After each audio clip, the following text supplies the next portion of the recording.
das lutas, a resenha de hoje é com Demian Maia aqui no canal Encarada. Demian, seja muito bem-vindo ao canal Encarada, é um prazer trocar essa ideia contigo. Obrigado, o prazer é meu.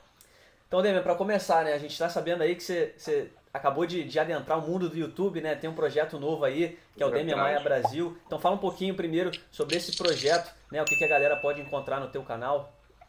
Aham, são dois. Eu abri um canal há um mês, mais ou menos, que é o Demian Maia Brasil. E anteontem abri um canal em inglês, né, para o público, que eu tenho bastante público lá fora, que é o Demian Maia Channel. Basicamente, no começo é parecido, mas tem uma novidade que foi uma sugestão do Edu, que agora no começo vai ser diferente em um e em outro, que é algumas entrevistas que eu quero fazer com o pessoal ligado ao mundo da luta, mas que não é do mundo da luta. Então, Aham. já tem 3 aí marcadas, um pessoal que tem uma relação legal com o mundo da luta, mas não é profissional de luta. E acho que eu devo fazer uma amanhã e soltando, mas por enquanto só em português para treinar, né? Entrevistar primeiro em português, aí depois eu vou para o inglês falar com o pessoal lá de fora. E Demian, como é que surgiu essa ideia? É de alguma forma um projeto para você se manter mais ligado aos fãs? Tem relação também com a modernidade, né? A gente vê que cada vez mais é uma tendência as pessoas Aham. consumirem esse tipo de produto. Na verdade, eu já estava para fazer isso faz tempo. Eu gosto dessa parte de audiovisual, né? Eu acho que as redes sociais, as outras, elas são legais, mas assim, são coisas muito específicas ali para se mostrar. É tipo uma. É um screenshot ali do momento, né? Ou, que, né? No caso do Twitter, um negócio ali curtinho, no caso do Instagram, uma foto. Hoje em dia até possibilita um pouco mais, mas a parte de vídeo eu acho muito interessante. E eu comecei a gostar disso quando eu gravei o documentário para o combate lá, o Nascidos para o Combate.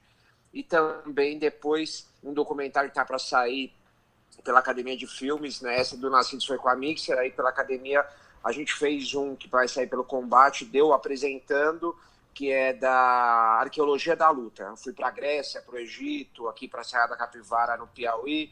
Foi muito legal. E aí eu falei, pô, eu quero fazer isso, quero fazer uns projetos. E aí, nessa quarentena, eu aproveitei, coincidiu que um amigo meu me mandou um monte de luta que ele filmava quando a gente era moleque, de jiu-jitsu antiga que ninguém tem. E eu tinha digitalizado isso ano passado. E aí eu comecei a botar essas lutas, aí já fiz um quadrozinho, tipo, do pessoal mandar pergunta e eu responder. E aí foi indo. Agora tem o negócio das entrevistas que eu ainda não comentei com ninguém. E vamos vendo no que vai dar, né? Eu, Demian, de alguma forma, tem gente que ainda não sabe, né? A gente já falou várias vezes sobre isso ao longo da sua carreira, mas tem gente que não sabe que você é formado, né, em jornalismo. Uhum. Tem de alguma forma um desejo também de você praticar um pouco isso? Foi algo que você sempre pensou ou simplesmente é uma consequência desse, dessa decisão, desse projeto novo?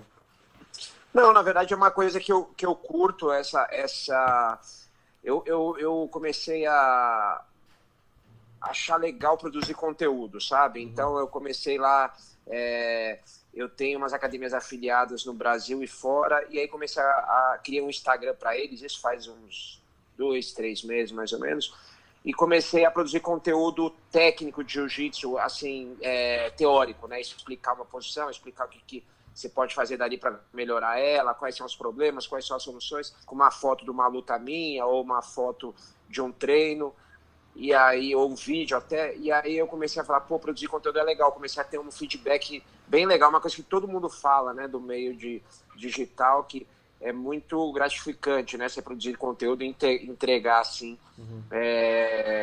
o conteúdo de graça. Então, eu comecei a pensar em fazer isso e outras possibilidades, e estou testando, na verdade é um laboratório ainda, porque eu continuo como atleta profissional, eu sou lutador, mas é uma transição de carreira agora, que eu já começo a fazer, né, já estou fazendo há 2 anos, Uhum. já comecei a pensar nessa parte, já tinha pensado em fazer esse negócio do YouTube, já comecei a dar muito mais atenção para as minhas academias afiliadas também no Brasil e fora, e para os seminários, comecei a dar muito mais seminário, atender mais demanda, que antes eu não atendia, eu deixava muita coisa de fora, então faz parte tudo dessa transição e de um prazer pessoal mesmo, uma coisa que eu gosto de fazer.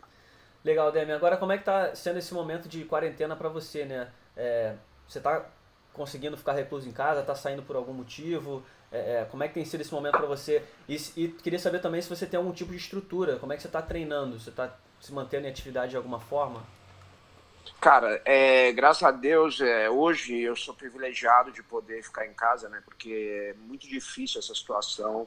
É, eu sou a favor, né, com certeza, dessa quarentena que está tendo, porque cientificamente é o mais correto a fazer, mas é muito fácil também eu falar do meu conforto, né? Hoje em dia que eu tenho uma condição boa e posso ficar aqui, isso vai impactar um pouco, mas não vai deixar, eu não vou deixar de ter comida a semana que vem por causa disso, né? Para me alimentar e minha família. Então, é uma situação delicada.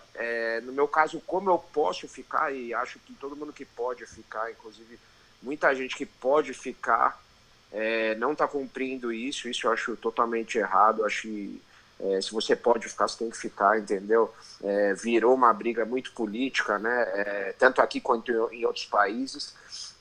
Então, como eu falava, como eu posso ficar, eu tô me virando aqui. Então, eu tenho um tatamezinho aqui atrás de mim, vou até mostrar para você aqui, ó. Tá vendo aqui no Boa, deck? boa, grande. É, tem mais placa até eu que não vão ter, então eu brinco um pouquinho com as crianças aqui. Eu acabei de instalar um saco de pancada ali na garagem, então, por exemplo, hoje eu já fiz saco de pancada. Eu tenho alguns aparelhos de musculação aqui em casa, então eu consigo fazer peso todo dia. E eu tenho a sorte de morar num condomínio fechado, então eu consigo 2 vezes por semana dar uma saidinha para correr e aí já volto, vou tomar banho direto e tal, então não tem esse perigo, né? Porque quase não tem gente na rua.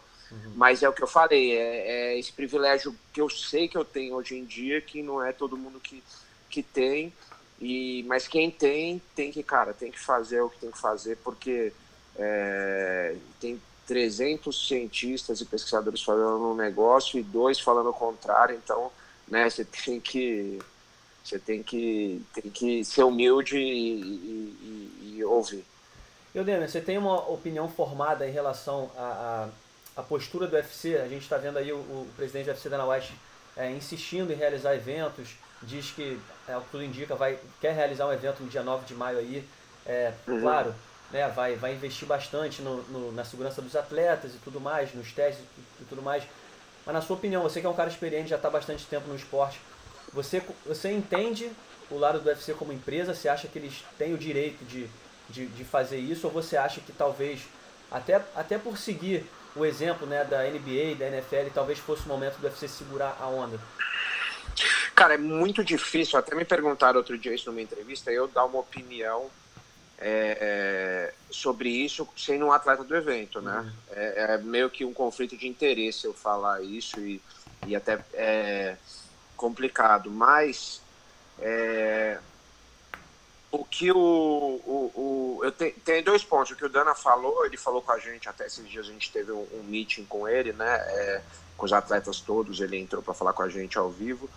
E ele falou para os atletas que não se sentirem à vontade, vão ser eventos fechados em primeiro lugar, então não são abertos, né? Os atletas não são um grupo de risco.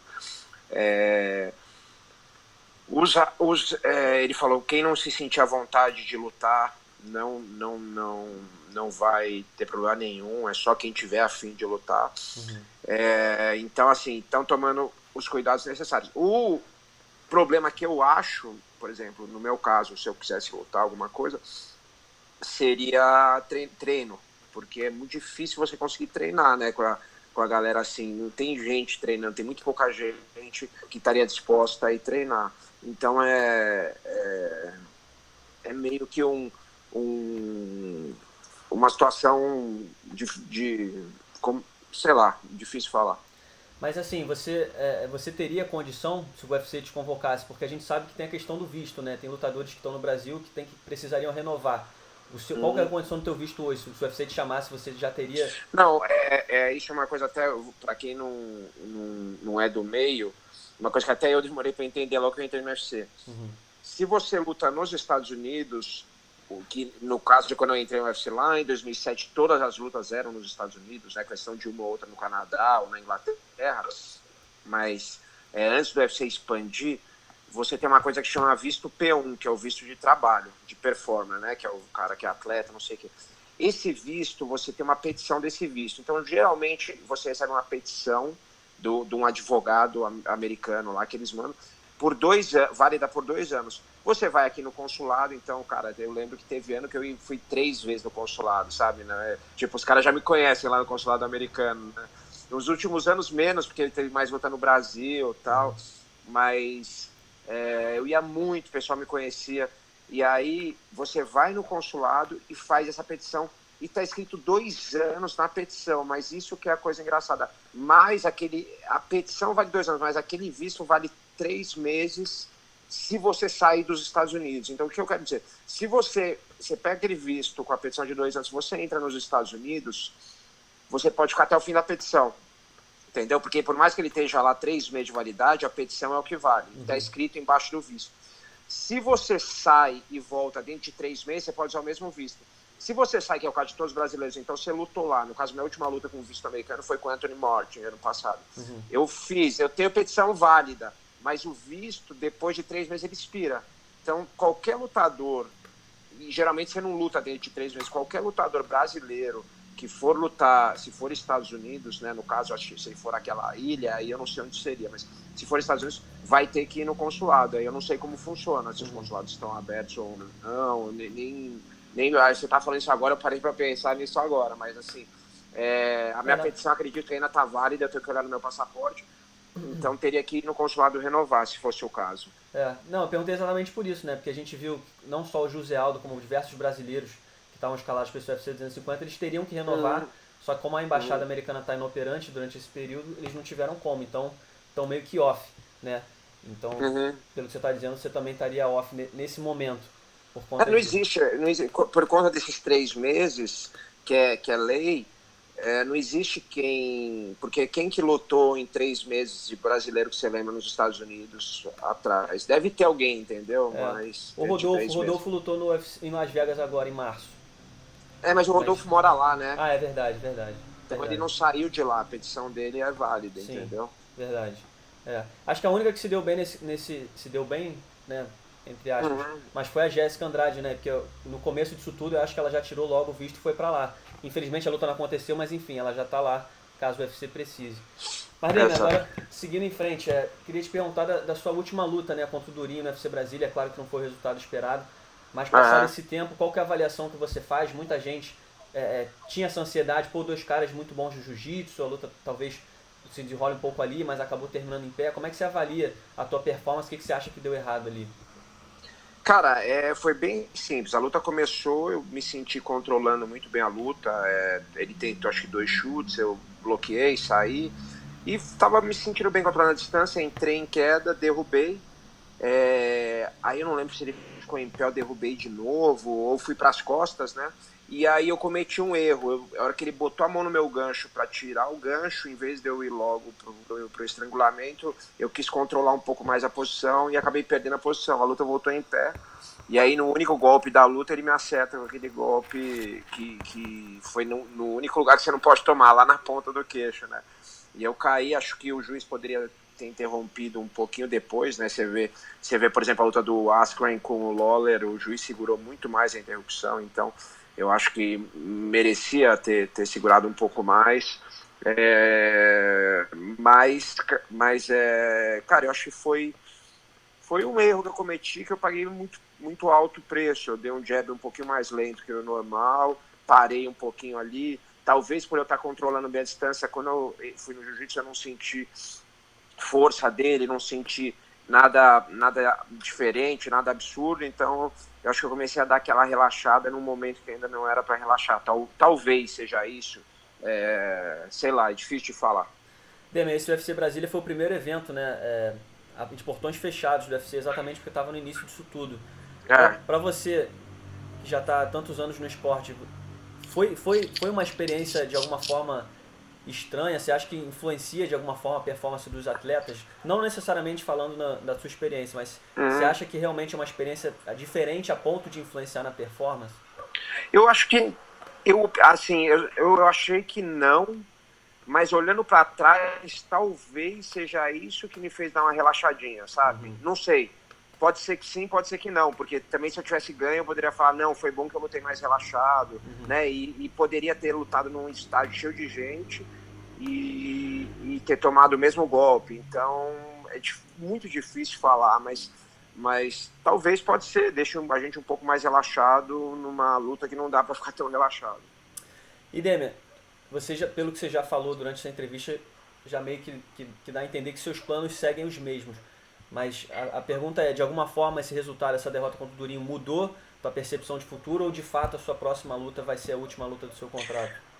Mudou um pouco. Minha vontade talvez seja fazer mais essa luta e mais uma, essa próxima e mais uma. Mas também se for a última não tem problema nenhum. Eu tô bem tranquilo quanto a isso. Acho que eu cumpri meu papel e tô feliz com o que eu fiz esses anos todos. E tem esses novos projetos agora pela frente, né, de divulgação, não só do jiu-jitsu, mas esse canal eu quero fazer também mais coisas, ser uma coisa mais ampla de viagem, né, eu viajo muito para seminários, essas coisas, aproveitar essas viagens, trazer coisas interessantes para o pessoal. Então tem muitos projetos, né, minha academia aqui em São Paulo, a parte de afiliados e seminários, tem muita coisa legal para fazer, que dentro do UFC é muito difícil você se programar. Mas, cara, eu gosto muito de lutar, né? E essa luta seria mais uma luta extra, né? Porque você ainda tem uma no contrato. Isso, exato. Essa última luta extra, qual que seria a motivação especial? Tem um motivo especial? Seria dentro da sua cabeça uma luta, sei lá, uma luta de despedida ou alguma coisa que você ainda queira alcançar que você com uma luta você talvez não teria? É o que exatamente? Exatamente. Talvez esse virar o lutador com o maior número de vitórias, né? Porque eu tô uma atrás do Cerrone, então eu sei que se eu ganhar mais uma eu empato com ele, mas se eu ganhar duas eu posso passar. Isso seria uma coisa que me faz pensar nessa possibilidade. Se ele não ganhar, né? Porque tem também... ainda tem essa situação. E é um cara chato também, né? Que todo fim de semana o cara tá lutando, né? Tá toda hora lutando, é verdade. E Demian, a gente viu também, você já chegou a sugerir algumas vezes o nome do Diego Sanches, né? Por que te interessa tanto uma luta com ele? Que faz Cara, ele que me pediu há um ano atrás, mais ou menos, e inclusive a gente fala no Instagram faz anteontem. Porque não, no Twitter, desculpa, porque o UFC tweetou um negócio dele falando yes, não sei o quê. E aí eu botei yes, let's go, porque eu falei, vamos lutar, né? Porque ele tá pedindo faz tempo. E aí ele me mandou uma mensagem privada falando, pô, vamos lutar, vamos fazer um barulho. Eu falei, cara, vamos a hora que você quiser. Mas assim, eu quero, ele quer. Depende muito do UFC, né? E acho que se os fãs fizerem um barulho e taguear o UFC lá e começar a fazer barulho na internet, o UFC coloca essa luta. Mas é pelo simples fato de serem dois caras que querem se enfrentar ou existe algum tipo de admiração ou alguma coisa, casamento de estilo que te atrai nessa luta? Não, cara, uma luta que ele me pediu já faz tempo, eu quero fazer essa luta. É uma luta interessante, é um cara que a gente já lutou em card juntos, quando eu ganhei do Sony ele lutou também. E ele, na época ele treinava com o Saulo até, com o pessoal lá que tava, que depois eu tive junto até com o Saulo e o Xande. Então é um cara que eu conheço há muito tempo e tal, eu queria fazer essa luta. E Demian, como é que é pra você essa ideia que o Dana White ventilou aí de fazer evento numa ilha particular, né? A gente sabe que muitos lutadores já ficaram super empolgados, é uma coisa exótica. Como é que é pra você? Você te enche os olhos já participar desse tipo de evento? Eu acho que vai ser legal, vai ser diferente, mas eu, por exemplo, principalmente se for a última luta, eu gostaria de fazer um evento com público, né? Mas isso, putz, não depende da gente, é uma coisa que a gente não controla. Esse é um dos outros motivos agora que eu lembrei, porque que às vezes eu penso em fazer duas, porque talvez a próxima seja uma luta sem público, e aí quem sabe eu encerro com uma luta, porque seria muito triste encerrar a carreira numa luta sem público, né? Perfeito. E Demian, duas coisas agora antes de te liberar. Como é que foi pra você, eu não tive a oportunidade de falar com você logo depois da luta, mas como é que foi pra você a luta, a vitória contra o Ben Askren? Eu te pergunto isso porque foi a luta principal do UFC Singapura, E, pô, a gente que trabalha com isso, a gente tem os nossos grupos de MMA, e eu lembro que no momento que você venceu, a gente começou a trocar mensagem, que foi um sentimento muito maneiro de ver aquela vitória. Aham.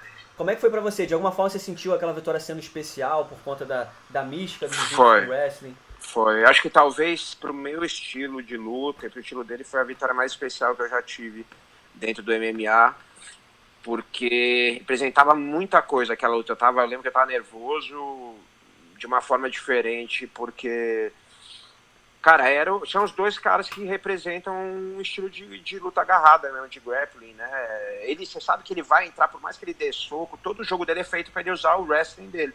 E todo mundo sabe que todo o meu jogo é feito para usar o jiu-jitsu. Vide nessa última luta agora que, por mais que o Durinho falou, vou lá lutar jiu-jitsu, ele veio para evitar o jiu-jitsu, né? Uhum. E o Askren não, ele veio para lutar e ele era perigoso nisso. E a gente fez um trabalho, meio que fez um trabalho assim de uma excelência, que isso me deixou muito feliz, porque foi todo o processo, sabe?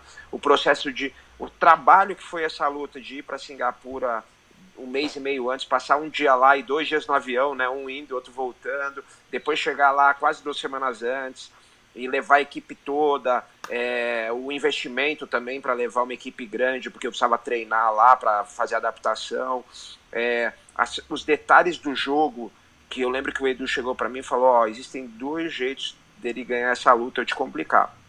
Ou ele vai ficar enrolando a luta em pé e te botar, vai tentar enrolar a luta em pé, ou ele vai enrolar a luta em pé e ele vai enrolar, vai ficar com a luta em pé tentando te cansar na esgrima, te botar para baixo com você já cansado, ou ele vai ficar te enrolando em pé e te botar para baixo no finalzinho do round para ganhar o round, né, e não sofrer tanto perigo no chão.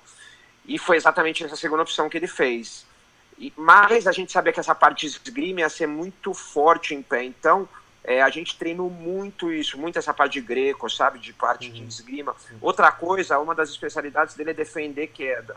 Então eu tive que tirar meu cacuete de entrar na perna no single. Todo treino era assim, você não vai derrubar ele no single. Você vai entrar nessa briga de esgrima e a hora que você puder, você vai para as costas em pé, vai fazer alguma coisa. Ou se ele estiver cansado, você pode tentar derrubar. Mas não vai já tentar direto, tipo, que nem eu falo, já tentar direto derrubar, porque a luta poderia ter tomado totalmente outro rumo.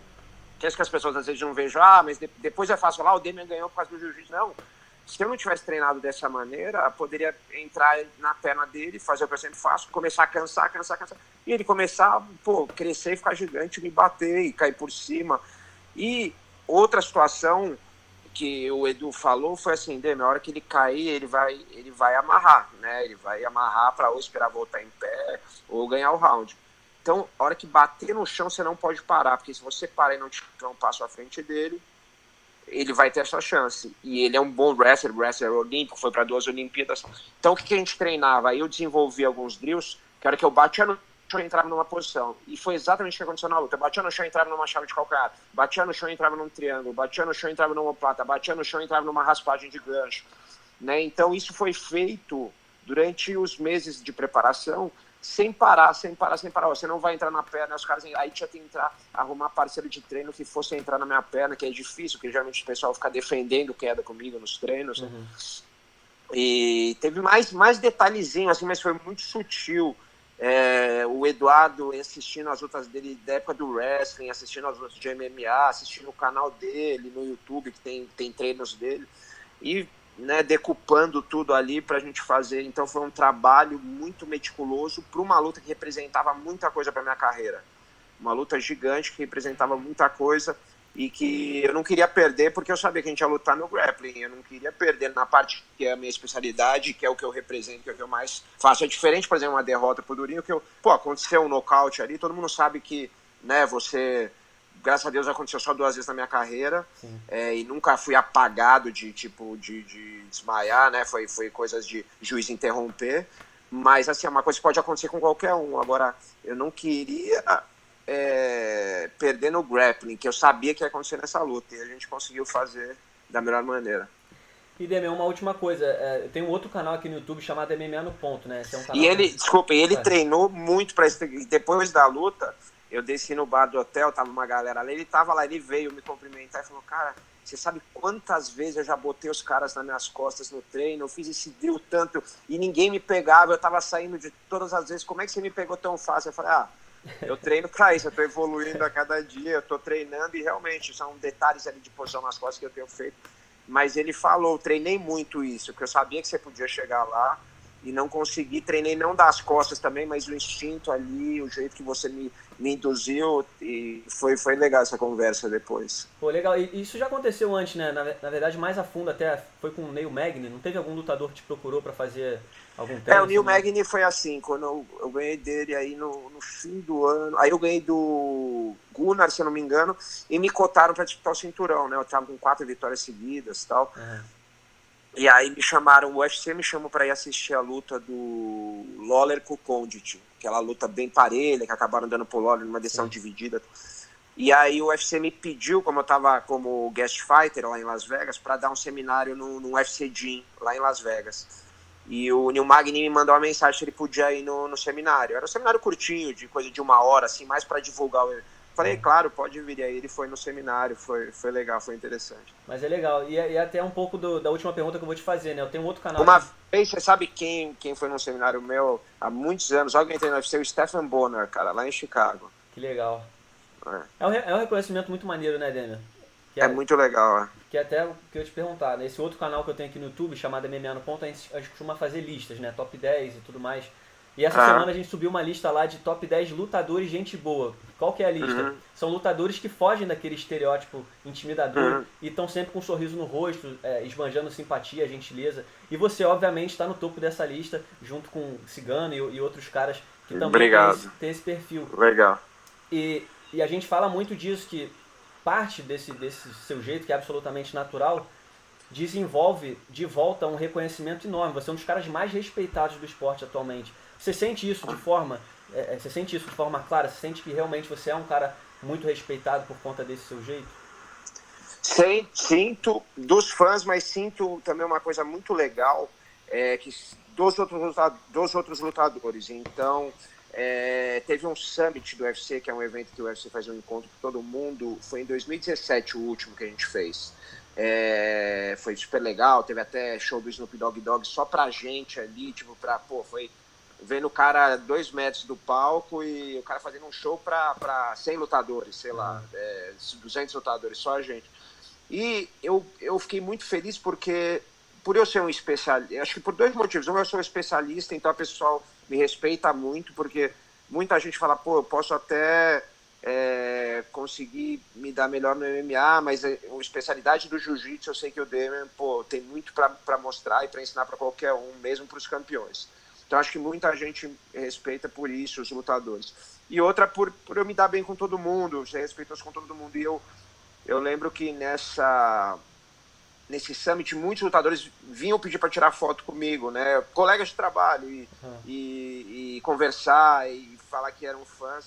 E isso foi muito gratificante, porque uma coisa é o fã, que já é fã, mas outra coisa é você ver um colega de trabalho seu sendo seu fã. Eu lembro que uma vez teve uma história que o Alex Atala, que é um aluno meu lá na academia, ele estava para ganhar, ele tinha sido o 4º restaurante dele do mundo, e o outro ano todo mundo contava para ele ser o número 1 do mundo, o Dom, né? E aí ele não ganhou e acho que ainda caiu uma posição ou 2, sei lá, e ele ficou chateado porque, cara, todo mundo falava que ele ia ser. Só que logo depois ele teve uma outra votação que tem essa validade, mas não são os críticos que elegem, mas são os próprios chefes. E aí os próprios chefes elegeram ele como o número 1 do mundo. E isso, eu até conversei com ele, eu falei, cara, eu acho que isso tem muito mais valor, né? Porque são seus colegas te elegendo e te levantando, não os críticos, mas as pessoas que vivem o que você vive, estão dentro ali com você. Então, quando eu tive essa receptividade no Summit, isso foi uma coisa que mexeu bastante comigo. Teve ao longo desse tempo algum lutador ou não, algum cara que demonstrou reconhecimento ou respeito por você, que te surpreendeu, que você pensou assim, pô, não fazia ideia que esse cara, pô, me respeitava ou gostava do meu trabalho? Cara, teve depois de luta, assim, por exemplo, uma luta que que era um cara que é bem agressivo e tal, e depois da luta, cara, me surpreendeu o jeito dele, como o cara foi educado, como o cara foi gente boa comigo, que é o Jorge Masvidal, tá ligado? Que a gente lutou e eu ganhei, depois da luta fui conversar com ele, falei lá em Portunhol, né, que ele é cubano, descendente cubano. E aí, cara, ele pô, agradeceu a luta, falou Deus te abençoe, que tudo dê certo na sua carreira, e senti sinceridade, uma coisa da boca para fora, sabe? Então, isso foi uma surpresa pelo nível de sinceridade dele e de um cara que é um cara casca grossa e, pô, que eu respeito, é muito casca grossa e independente dele falar ou não, ele é um cara que tem que respeitar, não tem parada. Acho que até em alguns pontos ele mostra que, cara, que ele é aquele lutador à moda antiga, o cara falou dele lá, ele vai, então vamos sair na mão aqui, lá no... Entendeu? Também tem seu valor isso, não é só ser gente boa, mas que nem uma vez o cara mexeu com ele foi lá e saiu na porrada com o cara, porque o cara é lutador também, né? Ele tem a veia dele de lutador e ele tá se mexendo ali com outro lutador, então nada de errado, os caras que se resolvam lá, é a consequência de quem mexeu com ele. Se eu não me engano, você foi a última derrota dele, né? Ou você ou o Stephen Thompson. De alguma forma te surpreende ver onde ele tá agora, né? Teve aí esse BMF. Cara, eu fico feliz dele ter se levantado tanto na carreira. Ele é um cara que merece, merece duríssimo. Fico feliz. Boa, Demian. Cara, muito obrigado pela sua participação. É sempre bom Obrigado. trocar uma ideia contigo. E pra fechar com chave de ouro, deixa uma mensagem pros fãs aí, galera que tá ansiosa pra te ver de volta lutando. Pessoal, obrigado aí a todos os fãs. A galera sempre muito gente boa comigo, me trata muito bem. Às vezes eu fico pensando, nem sei se eu mereço tudo isso, porque, cara, o pessoal não tem preço o feedback que eu recebo dos fãs. Sigam lá o canal, né? O Demian Maia Brasil e o Demian Maia Channel, porque eu tô começando e quero colocar umas coisas legais ali para vocês. Vou deixar na descrição aqui embaixo. Deixa aí, dos canais, quem fala inglês, quem quer ver em inglês, e quem quer ver em português, o Demian Maia Brasil. E é isso aí, um abraço para todo mundo, obrigado aí.